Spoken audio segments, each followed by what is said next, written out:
the bottom line. بسم اللہ الرحمن الرحیم۔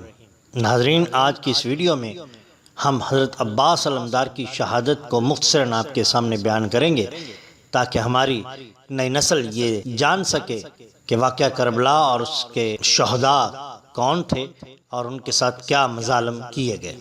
ناظرین، حضرت اون محمد کی شہادت کے بعد حضرت امام علی مقام کے علمبردار حضرت عباس ابن علی رضی اللہ تعالی عنہ امام پاک کی خدمت میں آئے اور میدان کارزار میں جانے کی اجازت طلب فرمائی۔ ساتھ ہی یہ بھی عرض کیا کہ مجھ سے علی اصغر اور دوسرے ننھے بچوں کی پیاس دیکھی نہیں جاتی، آپ مجھے اجازت دیجیے تاکہ میں نہر فرات سے ایک مشکیزہ پانی لاؤں، ان پیاسوں کو پلاؤں۔ حضرت امام پاک کی آنکھیں اشکبار ہو گئیں۔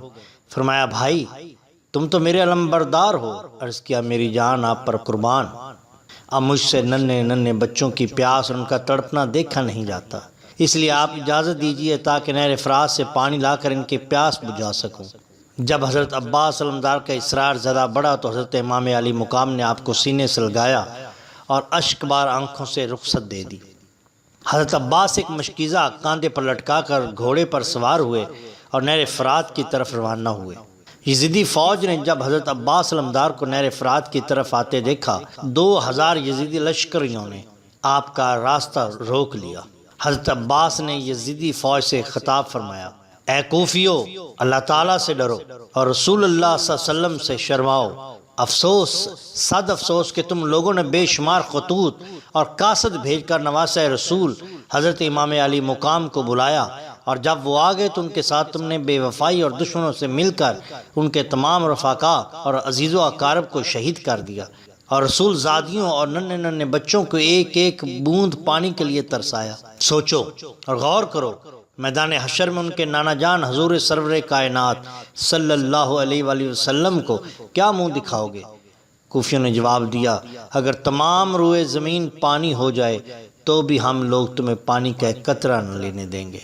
ظالموں کا یہ جواب سن کر آپ کو جلال آ گیا، ایک نعرہ شیرانہ لگایا اور فرمایا، حسین سر کٹا سکتا ہے لیکن فاسق اور فاجر کے سامنے جھک نہیں سکتا۔ فرات کے محافظوں نے یہ کلمات سنے تو حضرت عباس پر ٹوٹ پڑے اور تلواروں، نیزوں اور تیروں کی بارش کر دی۔ حضرت عباس نے بھی ڈٹ کر ان کا مقابلہ کیا اور نہر فرات کے قریب پہنچ کے گھوڑے کو فرات میں داخل کیا، مشکیزہ بھرا اور ایک چلو پانی کا لیا، مگر ننھے بچوں کا پیاس سے تڑپنا اور بلکنا یاد آیا تو غیرت ایمانی نے یہ گوارا نہ کیا کہ ساقی کوثر کے دلارے اور علی و فاطمہ کے جگر پارے پیاسے رہیں اور میں سیراب ہو جاؤں۔ وفا کی یہ مثال آپ کو دنیا میں کہیں نہیں ملے گی۔ جناب عباس نے فوراً پانی کو پھینکا اور بھرا ہوا مشکیزہ بائیں کندھے پر لٹکایا اور نکل پڑے۔ چاروں طرف سے شور اٹھا کہ راستہ روک لو، مشکیزہ چھین لو، اگر یہ مشکیزہ خیمہ حسین تک پہنچ گیا تو پھر ہماری خیر نہیں۔ ادھر حضرت عباس اس کوشش میں تھے کہ کسی بھی طرح اہل بیت کے پیاسوں تک پانی پہنچ جائے۔ جب دشمنوں نے آپ کو چاروں طرف سے گھیر لیا تو آپ نے بپھرے ہوئے شیر کی طرح یزیدیوں پر حملہ کرنا شروع کر دیا۔ لاش پر لاش گرنے لگی اور خون کے فوارے بہنے لگے۔ اس طرح آپ برابر دشمنوں کو مارتے، کاٹتے اور چیرتے پھاڑتے خیمہ حسین کی طرف بڑھتے چلے جا رہے تھے۔ اچانک ایک خبیث زارا نامی نے پیچھے سے دھوکہ دے کر آپ کا بایاں ہاتھ کاٹ کر کندھے سے الگ ہو گیا۔